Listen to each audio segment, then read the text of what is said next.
More than 100 people spoke to a Senate committee on Friday in opposition to a bill that they say would undermine Montana's unions. But supporters of the legislation say it would protect the freedom of individual workers. I believe there are certain liberties that can't be bargained away at the negotiating table between labor and management.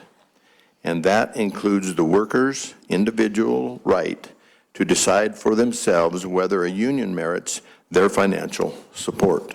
Senator Mark Noland is sponsoring Senate Bill 376. It would say people can't be forced to join a union or pay union dues as a condition of employment, and require them to give authorization to have money for the union deducted from their paychecks. Supporters of the bill said switching to right to work would attract more economic activity to Montana, and that it wasn't an attack on unions. Pass this right to work bill, and every union member that will testify here today will be able to remain in their union.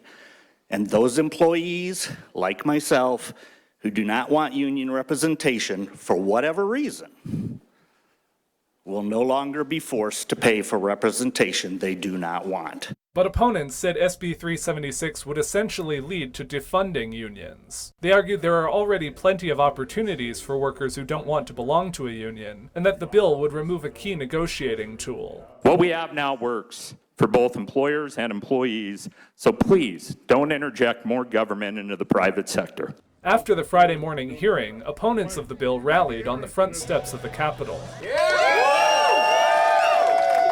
Unions rallied against bills almost identical to SB 376 in the 2021 and 2023 legislative sessions. Both times the proposals failed. Every time this bill comes to the legislature, it's a fantastic opportunity for us to educate our members about the importance of being politically active. The committee didn't take immediate action on SB 376. The bill will need to pass through the Senate by the end of next week in order to remain alive.